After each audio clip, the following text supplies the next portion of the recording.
Hello viewers, இன்னைக்கு நம்ம பார்க்க போறது ஒன் பீஸ் எபிசோட் 389 பார்ட் 1.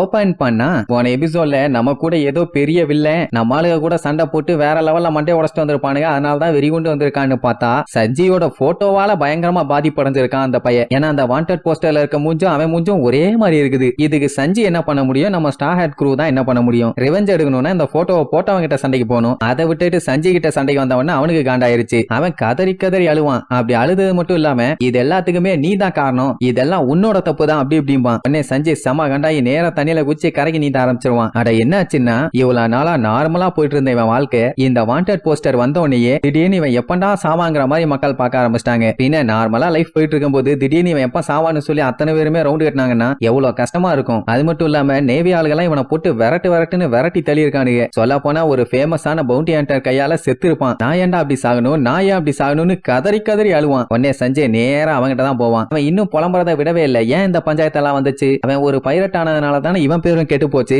அப்படின்னா இது உன்னோட தப்பு அப்படின்னு கொஞ்சம் கூட மண்டையில களிமண்ணே இல்லாம இப்படி ஒரு பழிய தூக்கி சஞ்சி மேல போடுவான். பாதிப்படைஞ்சிருக்கான், அதனால புலம்பத்தான் செய்வான். ஏன்னா டெய்லி அவன் வாழ்றதுக்கே படாத பாடுபட வேண்டியிருக்கு. எங்க போனாலும் பயந்தான், சுத்தி சுத்தி ஓடணும் ஒளியணும். நம்மளுக்கு வேற இப்ப வர வர பயங்கரமா ஃபேமஸ் ஆயிட்டே வராங்கல்ல, அதனால கொடைச்சல் இவனுக்கு இன்னும் அதிகமாயிட்டே போகுது. நான் இதுக்கப்புறம் என்ன பண்ணுவேன்? என் லைஃப் நீ திருப்பி கொடு, எனக்கு என் பழைய லைஃப் வேணும்னு சொல்லிட்டு கதறி கதறி அழுவான். உடனே சஞ்சி வேகமா ஓடி வந்து அவன் மூஞ்சோட ஒரே அடி. அது மட்டும் இல்லாம இதுக்கு நான் எதுக்குடா கவலை பண்ணும் கொய்யாலன்னு கொல்ல கால கத்திட்டே தான் அடிப்பான். அவன் அப்படி அடிச்ச அடியில மூக்குல இருந்து பைப்புல தண்ணி வர்ற மாதிரி ரத்தம் ஒளியிட்டு இருக்கும். அவன் உடனே காண்டாயி எப்படா உனக்கும் இதுக்கு சம்பந்தம் இல்லன்னு சொல்லுவேன், இந்த விஷயத்துக்கு வேற யாரையும் தப்பு சொல்ல முடியாது, உன்னையே தான் தப்பு சொல்லணும் அப்படின்னு இவனை குறை சொல்லுவான். ஆல்ரெடி சஞ்சய் ஏன் இவன் மூஞ்ச இப்படி வரைஞ்சு வச்சானுங்கன்னு கொலை காலில் இருக்கான். அப்படி இருக்கும்போது நிஜமாவே அப்படி ஒரு மூஞ்ச வச்சுக்கிட்டு வந்து இதெல்லாம் ஒன்னாலதான் சஞ்சய் கிட்ட சண்டை போட்டா அவனுக்கு காண்டாகுமா இல்லையா? பிராங்கிக்கு அந்த வில்லப்பயலோட கஷ்டம் என்ன ஏதுன்னு சொல்லி இப்ப நல்லாவே புரியுது. அதனாலேயே கதறி கதறி அழுதுட்டு இருப்பான். டாப்பர் என்ன சொல்லுவான், ஆல்ரெடி சஞ்சய் அந்த வாண்டட் போஸ்டர்ல அவன் மூஞ்ச இப்படி போட்டான் இல்லைன்னு ரொம்ப கவலையில இருக்கான். ஏன்னா ஃபர்ஸ்ட் டைம் பார்க்கும்போதே யாரா இவன் இவ்வளவு கேவலமா என் போட்டோவை போட்டிருக்காங்கன்னு சொல்லி ஒவ்வொரு டைமும் அவன் போட்டோவை பார்க்கும் போதெல்லாம் டிப்ரஸ் ஆகி நம்மளால கிட்ட கத்திட்டு இருந்தான். இதுல உலகம் பூரா இருக்க லேடிஸ் பார்த்தாங்கன்னா என்ன நினைப்பாங்க, அந்த கவலை அவனுக்கு. எப்படி அவனே அந்த கவலையில இருக்கும் போது அந்த போட்டோல இருக்க மாதிரியே கேவலமா ஒரு மூஞ்ச வச்சுக்கிட்டு ஒருத்தன் வந்தான்னா அவனுக்கு காண்டாகுமா இல்லையா? உடனே எல்லாம் மத்தி சஞ்சயை கிண்டல் பண்ணி குசுன்னு பேசிட்டு இருப்பாங்க.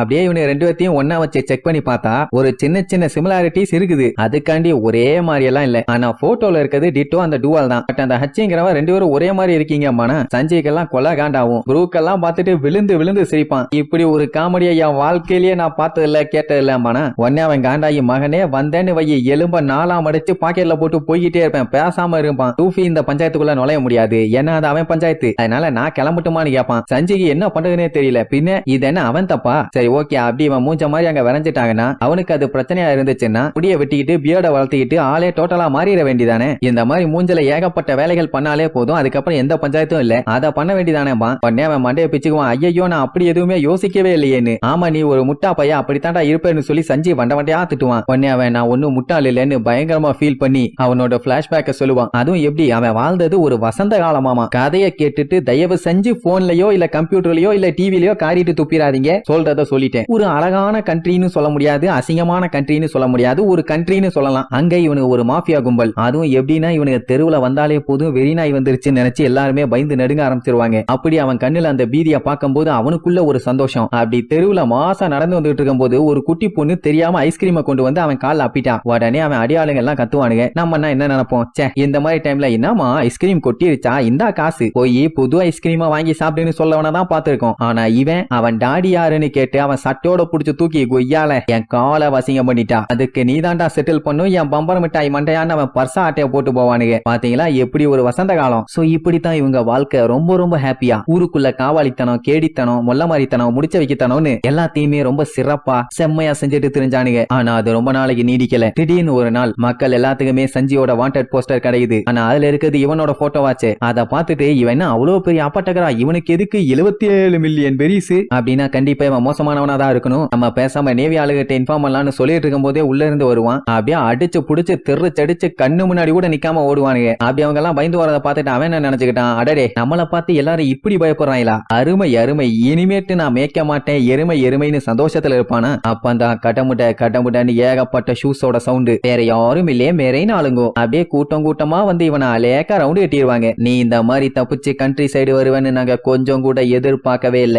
இன்னைக்கு உன்னை நாங்க பிடிக்க போறோம், ஒழுங்கா வந்து சரண்டர் ஆயிருன்னு சொல்லுவாங்களா. அவனுக்கு ஒரு அளவும் புரியல. நேவி எதுக்கு என்னைய வந்து சரண்டர் பண்ண சொல்றாங்கன்னு பேந்த முழிப்பான். அப்பந்தான் அவனுக்கு வாண்டட் போஸ்டர் தூக்கி காட்டுவானுங்க. அந்த நேவி ஆபீசர் பிளாக் கோட் செஞ்சு ஒழுங்கா வந்து சரண்டர் ஆயிருமா. அந்த போட்டோவை பார்த்துட்டு அப்படியே ஆடி போயிருவான், அசந்து போயிருவான். அட பாவிகளா, என் தலைக்கு இவ்வளவு மில்லியனான்னு. உடனே அவனை பிடிக்கிறதுக்காக மெரை நாள்கள்லாம் அடிச்சு புடிச்சு ஓடுவாங்க. அவன் நிக்காம ஓடுவான். சைஸ் பெருசா இருக்கிறதுனால அவங்க 2 அடி எடுத்து வச்சா அந்த 2 அடியை இவன் ஒரே அடியில கவர் பண்ணி ஓடிடுறான். போகும்போது புலம்பிக்கிட்டே தான் ஓடுவான். நான் ஒண்ணு சஞ்சி இல்ல, லீச்சிக்கு எஞ்சி கேட்கிறேன், நீ விடுங்கன்னு. ஆனா யாருமே இவனை கருணையே காட்டல, யாரும் இவனை நம்பவும் இல்ல. விரட்டி அடிக்க ஆரம்பிச்சிட்டானுங்க. அதுக்கப்புறம் அவனோட வாழ்க்கை அப்படியே தலைகீழ தடம் புரண்டு போயிருச்சு. இந்த மாதிரி காவாலித்தனம் எல்லாம் பண்ணா வாழ்க்கை என்ன ஸ்மூத்தாவா போகும்? அவனுக்கே பீலிங்க, என் தலைக்கு போய் 77 மில்லியனா, ஏன்டா அப்படி பண்ணிட்டீங்கன்னு அவனும் ஒவ்வொரு இடமா தப்பிச்சு போய்கிட்டே இருப்பான். இவனை அடுத்தடுத்து பயங்கரமான ஆளுகள்லாம் சேஸ் பண்ண ஆரம்பிச்சிட்டானுங்க. அதனாலேயே என்னாச்சுன்னா அவன் மூஞ்சி முகரன்னு எல்லாமே கண்ணா பின்னான்னு டேமேஜ் ஆக ஆரம்பிச்சிருச்சு.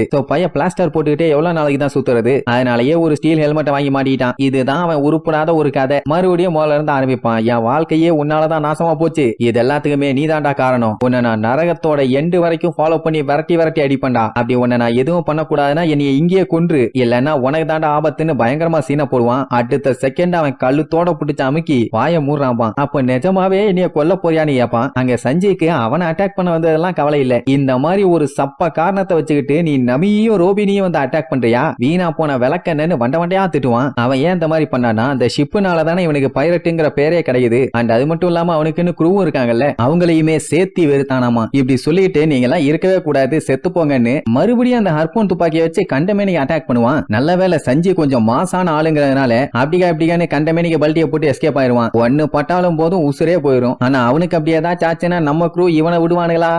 செதிலா வெட்டி வீசிட மாட்டானுங்க. இதுல வேற அந்த பிளையிங் ஃபிஷ் ரைடர்ஸ் வேற ஒரு சைடு உசுர வாங்கிட்டு இருக்கானுங்க. சஞ்சய்க்கு இதை பார்த்துட்டு கொல்ல காண்டாயிருச்சு. சண்டை ஏதாச்சும் முக்கியமான விஷயத்துக்கு போட்டா பரவாயில்ல, இப்படி மொன்னத்தனமா ஒரு கதையை சொல்லிட்டு சண்டைக்கு வந்தான்னா அதனால ஓங்கி போய் ஒருத்தன் வாயோட்ட மிதிச்சு திருக்க விடுவான். ஆனா அங்கதான் அந்த வில்ல பையன் டிராப்பே வச்சிருக்கான். அவனை மிதிச்சுட்டு அப்படியே ஏர்ல கீழே லேண்ட் ஆவான்ல, அந்த டைமுக்குள்ள அடுத்த 2 பேரும் வலைய போட்டு அலேக்க அவனை லாக் பண்ணிடுவாங்க. ஐயோ சஞ்சய் நெட்ல புடிச்சிட்டாங்களேன்னு நம்மளுக்கு எல்லாம் பதறுவாங்க. சரி நார்மல் நெட்டா இருந்தா சஞ்சய் கண்டிப்பா ஒரு ரொட்டேஷனை போட்டு பிச்சுக்கிட்டு வெளியில வந்துருவான். ஆனா அது இரும்பு நெட்டு, சோ அதோட அலேக்க அப்படியே தண்ணிக்குள்ள எடுத்துட்டு போயிருவானுங்க. ஐயோ சஞ்சய்னு எல்லாம் பதறுவாங்க. லூஃபியோட தான் காமெடி, நான் எப்படியாச்சும் அவனை காப்பாத்தியே தீருவேன். அவன் தண்ணிக்குள்ள குதிக்கிறதுக்காக வேகமா ஓடுவான். வேணாண்டா முட்டா பையல, நீ குதிச்சின்னா உன்னை தாண்டா எவனாச்சும் காப்பாத்த வரணும், அப்புறம் சஞ்சயை காப்பாத்த முடியாதுன்னு அது ஒரு சைடு பதறுவான். அந்த டைமுங்கும் போது ஹச்சி அடிச்சு புரண்டு போவான். மனுஷங்கள்லாம் ரொம்ப ஸ்லோவா இருக்கீங்க, நான் போய் அவனை காப்பாத்துறேன்னு சொல்லி வேகமா ஓடுவான். அந்த டூவல் பார்த்துட்டு, டேய் நீங்க என்னதான் முக்குனாலும் என் ஃபிஷ்மேனே களத்துல இறங்கினாலும் அவனை காப்பாத்த முடியாதாமா. ஏன்னா இந்த சீலியே பிளையிங் ஃபிஷ் தான் ரொம்ப ஃபாஸ்டான கிரியேச்சர். அதுல ரைடு பண்றவனுக்கு ஆக்சிஜன் டேங்க் வச்சிருக்கானுங்க. அதனால தண்ணி கடியில எந்த ஒரு பஞ்சாயத்தும் இல்லாம அவங்களால ஈஸியா சர்வே பண்ண முடியும், அதுவும் ரொம்ப நேரத்துக்கு. ஆனா சஞ்சியால மூச்சு விட முடியாம அங்கேயே மூச்சு திணறி டைஹே, அதாவது மர்கையா சாலா. அடுத்த டைம் பிளாக் வுட்னு ஒருத்தன் இந்த பூமிக்கு மேல வந்தான்னா அது கண்டிப்பா அவனோட டெட் பாடியா தாண்டா இருக்கும் அப்படின்னு சொல்லி சந்தோஷமா சிரிச்சுட்டு இருப்பான். அந்த டைம் லூஃபிக்கு வரும் பாருங்க காண்டு, கொல்ல வெறியில இருப்பான். இங்க பாவம் நம்ம சஞ்சியால மூச்சு விட முடியல. கண்டமேனிக்கு அந்த நெட்டை போட்டு இழுன்னு இழுத்து பாப்பான். ஒண்ணு வேலைக்கு ஆகல. அவனை கிண்டல் பண்ணுவானுங்க, என்னப்பா கண்ணு உன்னால அதுல இருந்து தப்பிக்க முடியலையா அப்படின்னா சாகு அப்படிம்பானுங்க. எல்லாருமே ஸ்டன் ஆகி போய் நிப்பாங்க, இப்ப எப்படி அவனை காப்பாத்துறதுன்னு. அப்பதான் அந்த கேமி புள்ள களத்துல இறங்குவா. ஆமா அவ ஒரு கடல் கன்னி தானே, அவளால ஈஸியா நீந்தி போய் காப்பாத்த முடியுமே. உடனே அந்த ஸ்டார் ஃபிஷ் மாசா சொல்லுவான், ஏ மஞ்சமா காமண்டையா, பிளையிங் ஃபிஷ் ஃபிஷ்மேனை விட ஃபாஸ்டான கிரியேச்சர் தான். ஆனா மெர்மைட்ஸ் கூட எல்லாம் கம்பேர் பண்ணா உன்னோட கிரியேச்சர்லாம் லிஸ்ட்லயே வராது. எப்பவுமே டாப் ரேங்கிங்ல இருக்கிறது கடல் கன்னி தாண்டா என் மலமாட்டு பண்ணிப்பான். எவ்வளவு பெரிய ஓஷனா இருந்தாலும் சரி, எவ்வளவு பெரிய கிரியேச்சரா இருந்தாலும் சரி, கடல் கன்னி கூட எல்லாம் போட்டி போட முடியாதா என் பொடலங்கா அப்படி இப்படின்னு அவனை மேல வச்சு செஞ்சுட்டு இருக்கும் அந்த ஸ்டார் ஃபிஷ். இங்க வேகமா சஞ்சய் உள்ள எழுதிட்டு போவாங்க. அவன் நான் உன்னைய காப்பாத்தன செஞ்சு நீ ஒண்ணு கவலைப்படாதேன்னு கேமி வேகமா அவனை காப்பாத்த போவா. அங்க நம்ம சஞ்சய் கிட்ட அசைவு இல்ல, ஏன்னா அவனால மூச்சு விட முடியாம கம்ப்ளீட்டா ஏர் எல்லாத்தையுமே வெளியில விட்டுட்டான். இங்க லூஃபியும் வெளியில இருந்து கத்திட்டு இருப்பான், கேமி எப்படியாச்சும் அந்த சஞ்சய் பயல காப்பாத்திரு, அவன் நமக்கு ரொம்ப முக்கியம் அப்படி இப்படின்னு. அந்த டைம் அந்த பிளையிங் ஃபிஷ் ரைடர்ஸ் என்ன பண்ணுவானுங்க, ஒரு பெரிய சைஸ் ஆங்கர் ஒன்ன தூக்கிட்டு சல்லுன்னு மேல வருவானுங்க. அதை எதுக்கு எடுத்துட்டு வந்தானுங்கன்னா நம்ம ஆளுங்க கப்பல் மேல போட்டு மொத்த கப்பலையுமே காலி பண்ணணும்னு. எவ்வளவு கஷ்டப்பட்டு ரெடி பண்ண கப்பல், எவ்வளவு போராட்டத்தை தாண்டி வந்த கப்பல், அதை போய் காலி பண்ண வரானுங்களே நம்ம ஆளுகளுக்கு எப்படி இருக்கும். அடிச்சு புடிச்சு நம்ம எப்படியாச்சும் இங்க இருந்து எஸ்கேப் ஆகணும். அதுக்கு நம்ம எமர்ஜென்சி சீக்ரெட் வெப்பனை யூஸ் பண்ணி ஆகணும். சட்டு புட்டுன்னு வேலையை பாருங்க அப்படி இப்படின்னு பிராங்கி கத்திட்டு இருப்பான். சீக்ரெட் வெப்பன்னா எதுன்னு உசோப்புக்கு ஒண்ணும் தெரியல. இங்க லூஃபி ஒரு சைடு கத்திட்டு இருப்பான். டேய் சன்னியை எப்படியாச்சும் காப்பாத்துங்கடா, அவனுக்கு விட போறானுங்கன்னு. ப்ரூக்கு ஐயையோ சாவ போறோன்னு காதை மூடிட்டு உட்காந்துட்டு இருப்பான். அவனு அதுக்குள்ள ஸ்ட்ரெயிட்டா கொண்டு வந்து எய்ம் வச்சிருவானுங்களா. நமி பயந்துட்டு இருப்பான். ஆனா ரோபின் சூப்பர்ப்பா, நீங்க மட்டும் இப்ப போட்டீங்க கப்பல்ல டைரக்ட் ஹிட், சல்லி பிசாக கப்பல் தேராதுன்னு சொல்லி வாய மூடல, அப்படியே அத்துட்டுருவானுங்க. அவ்வளவுதான், மேல இருந்து சல்லுன்னு வரும். டாப்பர் சோலி முடிஞ்சேனே முடிவு பண்ணிட்டான். இங்க இந்த சப்பவாய முங்கி சாகுங்கடான்னு சொல்லி சாபம் விடுவான். கரெக்டா அந்த நங்கூரம் கப்பல்ல விழுறதுக்கு பக்கத்துல வர்றதோட இந்த எபிசோடுக்கு எண்டு கார்டு போட்டு முடிக்கிறாங்க.